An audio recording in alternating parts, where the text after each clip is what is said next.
Good evening students, this is Max Ma'am Sivagami.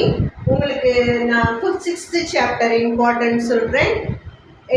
Exercise 6.1ல 9th sum, 6.1ல 10th sum, example 6.5, example 6.3, example 6.7. ஆக்சுவலா இன்னும் உங்களுக்கு 2 வாரத்துல public exam போக போறீங்க.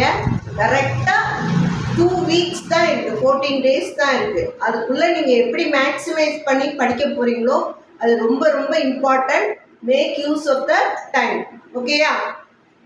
எக்ஸாம்பிள் 6.23, எக்ஸசைஸ் 6.3ல 4th சம், எக்ஸசைஸ் 6.7ல ஃபர்ஸ்ட் சம், எக்ஸசைஸ் 6.7ல 5th சம், எக்ஸசைஸ் 6.7ல 4th சம்.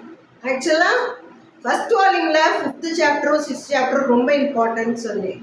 6th 6.1 6.7 ரொம்ப இம்பார்ட்டன்ட்.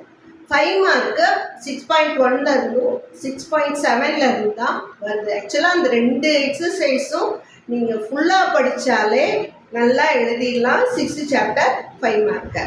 அதுக்கப்புறம் ஃபுல்லாக எடுத்து படிக்காமல் மாடியூலாக பிரித்து அதில் உங்களுக்கு எது தெரியலையோ அதை படிங்க.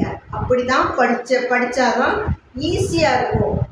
மொத்தமாக எடுத்து படிச்சிங்கன்னா மலப்பாக இருக்கும். அதனால் மாடியூலாக பிரிங்க.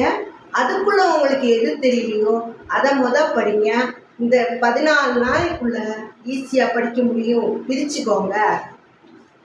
எக்ஸசைஸ் 6.7ல 3rd சம், எக்ஸசைஸ் 6.7ல 6th sum, example 6.44, example 6.27, exercise 6.5ல 4th சம். 6th சாப்டர் ஆக்சுவலாக ரொம்ப இம்பார்ட்டன்ட். நல்லா படிங்க, ஈஸியாக எழுதணும், நிறைய ப்ராக்டிஸ் வேணும். நல்லா எழுதுங்க. All the best. தேங்க்யூ.